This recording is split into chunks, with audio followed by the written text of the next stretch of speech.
Hello friends, आइए शुरुआत करते हैं आपके चैप्टर 2 कॉन्स्टिट्यूशनल डिजाइन के पार्ट 1 की। दोस्तों, इस वीडियो में हम democratic constitution in South Africa को पढ़ेंगे और स्ट्रगल अगेंस्ट अपार्थाइड को पढ़ेंगे और उसके बाद why do we need constitution section को पढ़ेंगे। चलिए दोस्तों, शुरुआत करते हैं democratic constitution in South Africa की। I have fought against white domination and I have fought against black domination. I have cherished the ideal of a democratic and free society in which all persons live together in harmony and with equal opportunities. It is an ideal which I hope to live for and to achieve. But if needs be, it is an ideal for which I am prepared to die. दोस्तों, यह Nelson Mandela का कथन है जिसमें वह बोलते हैं कि मैंने व्हाइट डोमिनेशन यानी गोरों के प्रभुत्व के खिलाफ संघर्ष किया है और मैंने ही ब्लैक डोमिनेशन का विरोध किया है। मैंने एक ऐसे डेमोक्रेटिक और फ्री सोसाइटी की कामना की है जिसमें सभी लोग पूरे मेलजोल के साथ रहें और सबको इक्वल अपॉर्चुनिटी मिले। नेल्सन मंडेला कहते हैं, मैं इसी आइडियल सोसाइटी के लिए जीना चाहता हूँ और इसे पाना चाहता हूँ और अगर जरूरत पड़ी तो मैं इस आइडियल सोसाइटी के लिए जान देने को भी तैयार हूँ। Friends, this was Nelson Mandela, जिन पर व्हाइट साउथ अफ्रीकन गवर्नमेंट ने ट्रीसन यानी देशद्रोह का मुकदमा चलाया और 1964 में नेल्सन मंडेला और साउथ अफ्रीका के 7 लीडर्स को लाइफ इम्प्रिजनमेंट सैंक्शन कर दी गई अपार्थाइड रिजीम को अपोज करने के जुर्म में। दोस्तों, अगले 28 वर्षों तक उन्हें साउथ अफ्रीका की सबसे भयानक जेल रोबेन आइलैंड में कैद रखा गया। चलिए दोस्तों, अब पढ़ते हैं स्ट्रगल अगेंस्ट अपार्थाइड। अपार्थाइड यानी रंगभेद एक ऐसे सिस्टम का नाम है जहां रेस के बेसिस पर लोगों के साथ डिस्क्रिमिनेशन होता है। दोस्तों, the system of apartheid divided the people and labeled them on the basis of their skin color, यानी लोगों को उनके स्किन कलर के बेसिस पर लेबल कर दिया जाता है। दोस्तों, during 17th and 18th century European trading company ने हथियारों के सहारे और जोर जबरदस्ती साउथ अफ्रीका को गुलाम बना लिया था, जैसे भारत को बनाया था। पर फर्क सिर्फ इतना था कि साउथ अफ्रीका में यूरोपियन सेटल हो गए थे और they become the local rulers of south Africa. European imposed apartheid on south Africans. दोस्तों, साउथ अफ्रीका में यूरोपियंस को व्हाइट कहा जाता था क्योंकि इनका स्किन कलर व्हाइट होता था। दोस्तों, नेटिव ऑफ साउथ अफ्रीका जो साउथ अफ्रीका की 3/4 पॉपुलेशन था, उसे ब्लैक कहा जाता था। दोस्तों, मिक्स्ड रेस के पीपल को कलर्ड कहा जाता था, जिसमें इंडिया के लोग शामिल थे। दोस्तों, अपार्थाइड सिस्टम ब्लैक्स के लिए ऑप्रेसिव था। उन्हें व्हाइट के एरिया में जाने की मनाही थी। उन्हें व्हाइट लोगों के एरिया में रहने की मनाही थी। वो केवल व्हाइट लोगों के लिए काम कर सकते थे यदि व्हाइट लोगों ने उन्हें परमिट किया हो तो।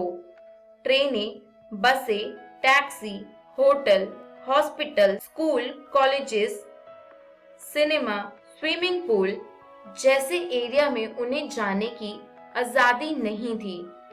ब्लैक्स को वोट देने का भी अधिकार नहीं था। दोस्तों, 1950 के बाद से ब्लैक्स कलर्ड्स और इंडियन ने अपार्टहेड सिस्टम के खिलाफ लड़ना शुरू किया और बहुत सी मार्च की, स्ट्राइक्स की यानी हड़तालें की। दोस्तों, ये स्ट्राइक्स और मार्च अफ्रीकन नेशनल कांग्रेस यानी ANC के नेतृत्व में चली। दोस्तों, पर इन प्रोटेस्ट के बावजूद भी व्हाइट्स ने रूल करना और ब्लैक्स को एक्सप्लॉइट करना नहीं छोड़ा। दोस्तों, जैसे जैसे ये प्रोटेस्ट बहुत ज्यादा बढ़े तो व्हाइट गवर्नमेंट को लगने लगा कि अब ब्लैक्स के ऊपर शासन करना या रूल करना बहुत मुश्किल हो जाएगा।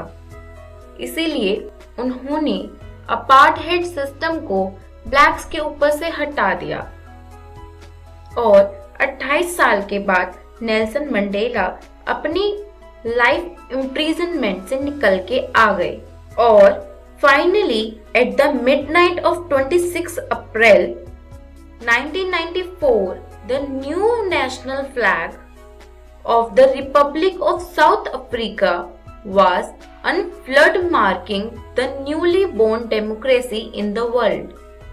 यानी 26 अप्रैल 1994 को रिपब्लिक साउथ अफ्रीका का नया झंडा फहराया गया और साउथ अफ्रीका में डेमोक्रेसी का नया जन्म हुआ। दोस्तों, अब जानते हैं साउथ अफ्रीका में नया कॉन्स्टिट्यूशन कैसे बना। The party that ruled through oppressive and brutal killing and the party that led the freedom struggle sat together to draw up a common constitution। यानी कि व्हाइट पार्टी जो पहले रूल करती थी और दुर्व्यवहार करती थी ब्लैक्स के साथ, और ब्लैक्स जो पहले फ्रीडम के लिए स्ट्रगल कर रहे थे, साउथ अफ्रीका का कॉन्स्टिट्यूशन बनाने के लिए साथ बैठे। 2 साल के लंबे डिस्कशन के बाद फाइनली साउथ अफ्रीका ने एक बहुत ही फाइनेस्ट कॉन्स्टिट्यूशन बनाया। दोस्तों, साउथ अफ्रीका का कॉन्स्टिट्यूशन इंस्पायर करता है सभी डेमोक्रेटिक कंट्रीज को पूरे वर्ल्ड में। इस पर नेल्सन मंडेला कहते हैं कि The Constitution of South Africa speaks of both the past and the future. On the one hand, it is a solemn pact in which we as South Africans declare to one another that we shall never permit a repetition of our racist, brutal and repressive past. But it is more than that. It is also a charter for the transformation of our country into one which is truly shared by all its people. A country which in the fullest sense belong to all of us, black and white, women and men. दोस्तों, एक ऐसे constitution पे आना आसान नहीं था। दोनों ही sections को यानी व्हाइट्स और ब्लैक को कुछ इनसिक्योरिटीज थी। ब्लैक्स को ये इनसिक्योरिटी थी कि उन्हें वोट देने का अधिकार मिले और व्हाइट्स और ब्लैक्स दोनों वोट देने के लिए इक्वल हो। उसके साथ व्हाइट्स को ये डर था कि उनकी प्रॉपर्टी कहीं उनसे छीन ना ली जाए। इसका भी साउथ अफ्रीकन कॉन्स्टिट्यूशन के अंदर ख्याल रखा गया। चलिए दोस्तों, अब जानते हैं कॉन्स्टिट्यूशन क्या होता है।